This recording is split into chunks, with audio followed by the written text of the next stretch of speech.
Olá, graça e paz, que legal estarmos juntos mais uma vez aqui no Promessas de Esperança.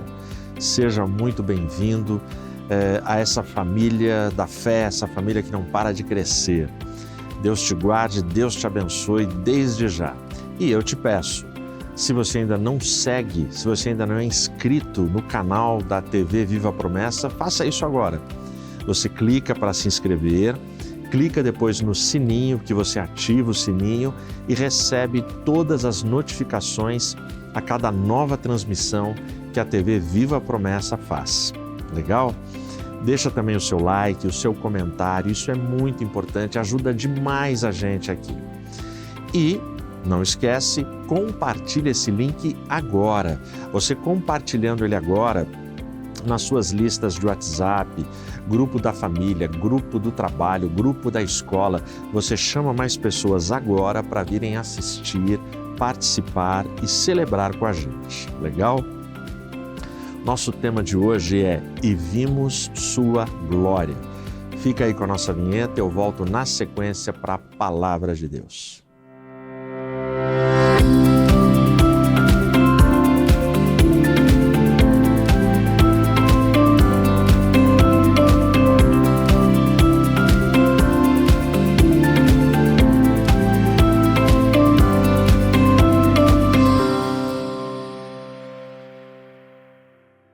Ele tem 75 anos de idade.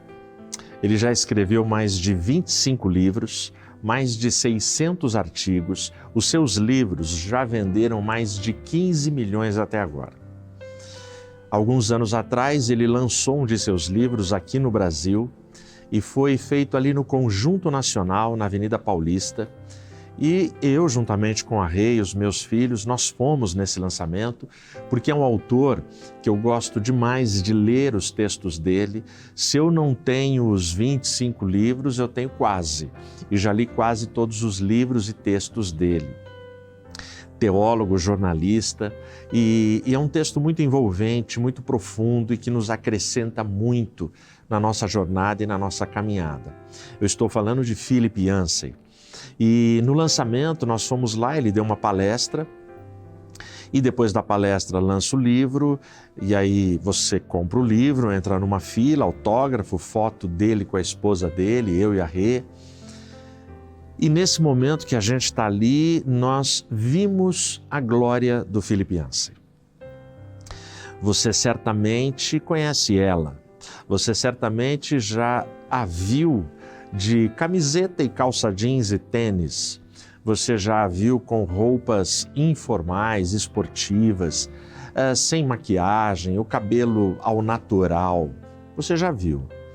Eu estou falando de alguma noiva que você foi no casamento.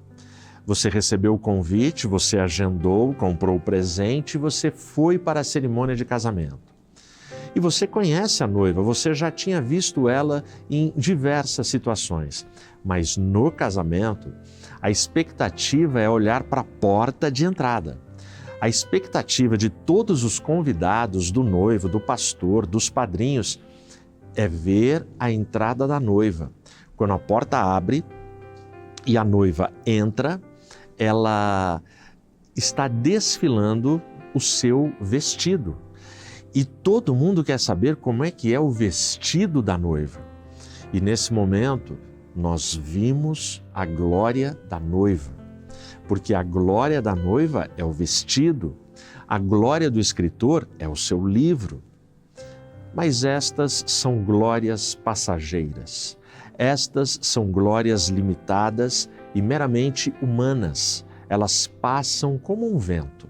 São glórias que nós conhecemos, com as quais nós nos relacionamos.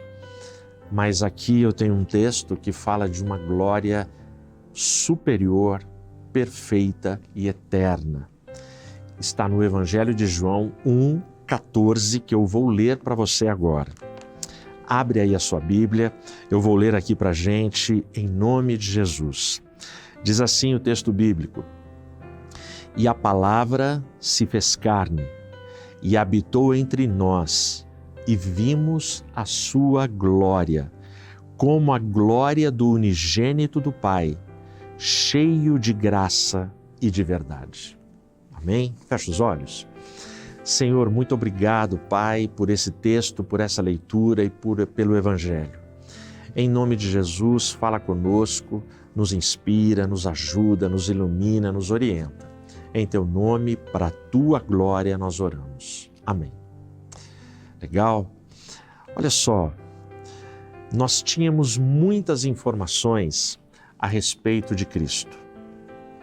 Nós tínhamos todo o Velho Testamento, as Escrituras hebraicas, a Bíblia hebraica. Nós tínhamos profecias, livros poéticos, salmos. Nós tínhamos muita história, muita narrativa, toda a história da criação. Mas para vermos a glória, nós só veríamos ela na sua plenitude, na sua perfeição, quando olhássemos para o menino Jesus, para o bebê Jesus. O Verbo se fez carne, habitou entre nós e vimos sua glória. Essa expressão fala do Filho de Deus, do unigênito do Pai, que vem e habita entre nós.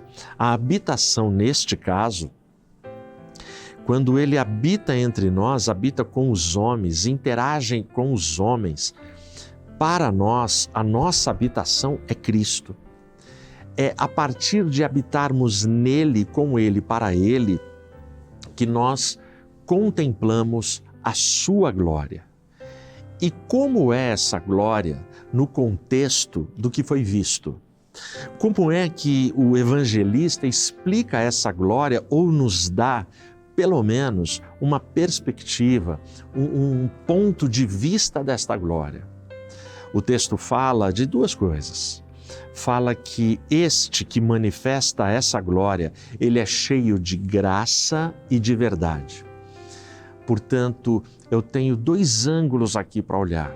Graça, graça profunda, graça maravilhosa e verdade sólida, perene, uma verdade eterna. Em primeiro lugar, essa glória que a gente vê através de Cristo e no Cristo, ela é cheia de graça. E o que é graça? No contexto bíblico, é o favor imerecido, são atos de bondade no meu caos, são atos de benevolência, são favores que eu recebo e que eu não fiz nada para merecê-los, que definitivamente eu não tenho crédito algum para este bem que os céus derramam sobre mim.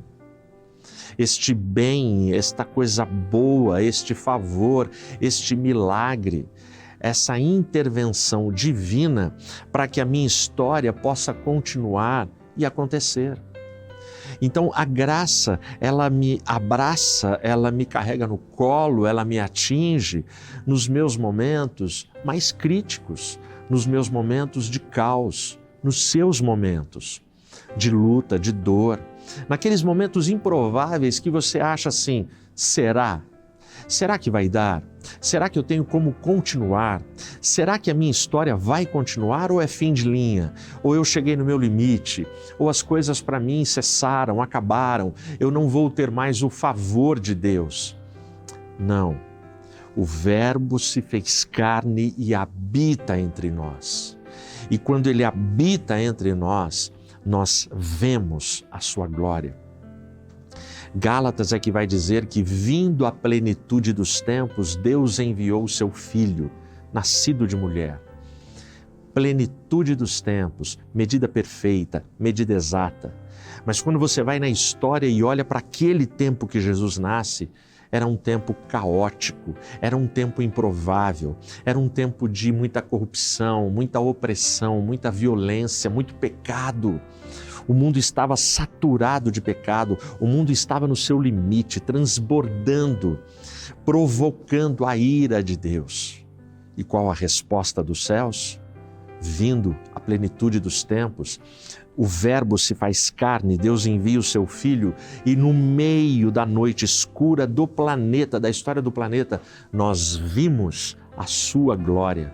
glória como unigênito do Pai, cheio de graça. Então, essa graça que transborda, essa graça que a gente não explica, essa graça, ela é esse favor imerecido, é essa bondade que a gente não explica, é este bem que vem contra nós, a favor de nós, nos atinge e nos transforma. Charles Spurgeon, conhecido como o príncipe dos pregadores, ele sofria, pouco se fala nisso, mas ele sofria de uma depressão clínica aguda e generalizada. E quando ele era atacado por esta depressão, ele chegava a ficar cerca de um mês fora dos púlpitos. Ele chegava a ficar um mês sem conseguir pregar, sem conseguir subir na plataforma, abrir a palavra e proclamar o Evangelho.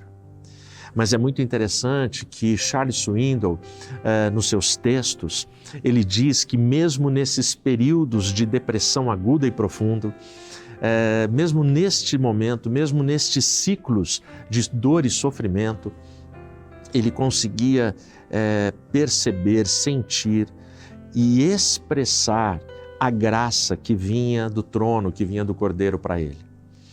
E numa das suas linhas, das suas frases, dos seus testemunhos, ele chega a dizer que nas crises, nos momentos mais agudos e intensos de dor, ele dizia o seguinte: eu aprendi com os meus sofrimentos a beijar as ondas que atiram contra mim.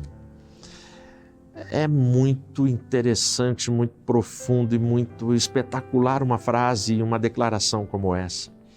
Ou seja, na dor, na calúnia, nos ataques, nas ofensas, nas humilhações, ele diz que mesmo no mar bravio de todo relacionamento social, de todas as injustiças sociais, as ondas que vinham contra ele, ele aprendeu a beijar essas ondas. O que ele quer dizer com isso? Ele quer dizer com isso que mesmo no caos, nós devemos agradecer dentro daquilo que Paulo vai dizer aos Tessalonicenses: em tudo dai graças. Então nós devemos agradecer mesmo sem compreender, mesmo sem entendermos o porquê destas ondas bravias contra nós. O beijo tem o significado dessa gratidão, de entender que aquilo que Deus permite, no fim de tudo, sempre será para o bem dos filhos que o amam e que o obedecem. Então, nesse sentido, a glória de Deus, nós vimos a sua glória e essa glória vem dele, que é cheio de graça e é cheio de verdade. O detalhe da verdade está aqui no versículo 5, aqui do capítulo 1 do Evangelho de João, que diz assim: e a luz brilha nas trevas, e as trevas não o compreenderam. O problema é que enquanto a gente não vê a glória, enquanto a gente não contempla a glória, a gente não compreende a verdade. Pega essa visão, pega esse conceito que o texto oferece para a gente. Quantas pessoas da sua família, quantas pessoas do seu relacionamento, no seu grupo de amigos, que você olha para elas e fala: poxa, essa pessoa precisava aceitar Jesus, só falta para ela ser crente. Como que ela acredita nessas mentiras do mundo e não acredita no Evangelho? E vimos a sua glória. É gente que ainda não contemplou a glória. E quando eu não contemplo a glória, a luz do Evangelho é incompreensível para mim. Eu não compreendo. Uma ação sobrenatural do Espírito Santo é necessária que aconteça para que corações sejam transformados. Então, sim, nós pregamos de forma racional o texto bíblico, nós anunciamos a lógica bíblica, nós falamos desses tesouros escondidos, desses tesouros revelados, destas promessas preciosas, verdadeiras, contidas na palavra de Deus. Mas nós também temos que dobrar os joelhos em profunda oração, clamando para que um evento sobrenatural aconteça com essas pessoas que a gente ama. Porque enquanto eu não contemplo a glória, eu não compreendo a luz. Enquanto eu não contemplo a glória, eu não vejo a glória, eu não aceito, eu não recebo, eu não entendo a verdade. E nós vimos a sua glória, glória do unigênito do Pai, cheio de graça e de verdade. Ela era escritora, o nome dela Sheila Walsh. Com 34 anos, ela também foi atacada por profunda depressão, como Charles Spurgeon. Escritora, palestrante, também com cerca de 4 milhões de livros já vendidos pelo mundo. E num dos ciclos, numa das crises de depressão, ela estava assim extremamente abalada e fragilizada. Ela foi internada, ela foi hospitalizada. Mas o quadro dela era desesperador. Desesperador ao ponto que, quando ela chega no hospital, todos os exames foram feitos, nada acusava nada. Então, pelos exames ela não tinha nada, mas ela estava num quadro de depressão agudo e profundo. E ela só chorava, soluçava e não conseguia expressar, falar. Tanto é que o hospital lá nos Estados Unidos separa uma equipe e essa equipe ficou a noite inteira vigiando ela. Ou seja, ela ficou, segundo a explicação do hospital, o hospital diz que é uma equipe de vigilância contra o suicídio, porque o quadro dela indicava uma pessoa que a qualquer momento poderia se suicidar. Essa foi a primeira noite. Na segunda noite, ela já estava mais calma. E aí ela está mais calma, ela está no seu quarto, ela chora muito, agora menos, mas ela vai parando de chorar até que entra um médico no seu quarto. Entra um médico e esse médico, segundo ela, voz calma, voz serena, e entrega para ela uma pelúcia. Entrega para ela uma pelúcia, o formato da pelúcia era uma ovelha, um cordeiro, e ele diz apenas uma palavra para ela, na angústia e no choro dela. Ele olha para ela e diz assim: Sheila, o pastor sabe onde te encontrar. E nisso ela olha, esse médico desaparece. Esse médico desaparece na manhã seguinte, quando a equipe entra no quarto. A Sheila está deitada no chão, ao lado da sua cama, abraçada com uma pelúcia, com um bonequinho que era uma ovelha. Ela conta o que aconteceu, ela está curada, ela está bem, ela sai do hospital. Os médicos procuram nas câmeras de segurança do hospital, do quarto, e ninguém acha que horas entrou o tal médico, que momento que ele dá a pelúcia para ela, ninguém viu nada e nada foi registrado. Mas a Sheila, ela se acalmou com essa frase e uma pelúcia ficou de lembrança para ela. Eu não sei você, eu gostaria de ganhar uma pelúcia como essa. Eu gostaria de ter uma manifestação de um anjo de Deus na minha vida, como a Sheila Walsh teve. E vimos a sua glória. A Sheila Walsh, ela viu a glória através de algo simples. Um médico, uma frase e uma pelúcia. Talvez na minha vida, na sua vida, estejam acontecendo coisas, situações e momentos que a gente, no desespero, no choro, a gente não perceba que Deus está ali exatamente naquele momento se manifestando. Talvez a plenitude do tempo na minha história e na sua história possa ter chegado. Talvez seja esse o momento que o Filho de Deus vai se manifestar na minha casa e na sua casa. E vimos a sua glória cheio de graça e de verdade. Sempre a glória de Deus se manifesta com graça, sem o nosso merecimento. Mas essa glória, ela tem esses dois componentes, ela tem a verdade.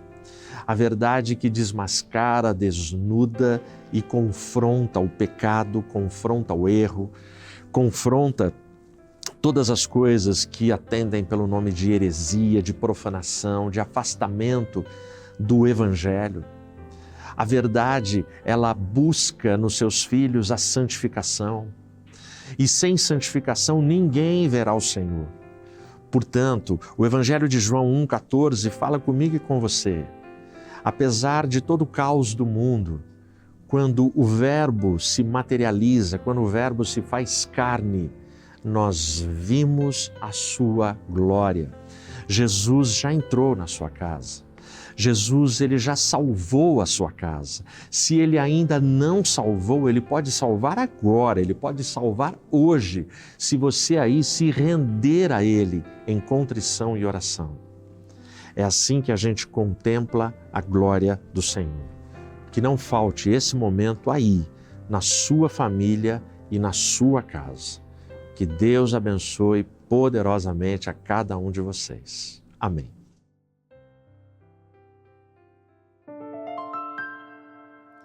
Ele passou por aqui, nesse exato momento, passou bem aqui. Como pode, meu Deus, tanta glória passar sem deixar rastro algum no lugar que passou? Só restou uma prova de que o fato ocorreu. Todo medo se foi, tive forças pra crer. Ficou comigo essa paz e essa vontade de rir. Tirou a sandália dos pés. Jesus passou por aqui.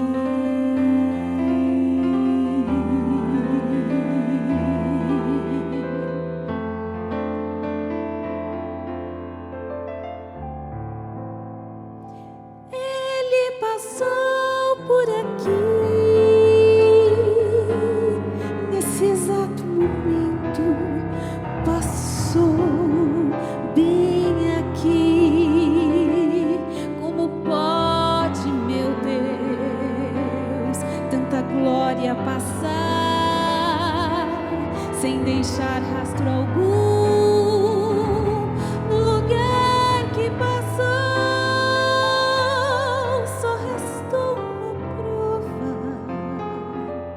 De que o fato ocorreu, todo medo se foi, tive forças pra crer. Ficou comigo essa paz e essa vontade de rir. Tirou a sandália dos pés. Jesus passou por aqui.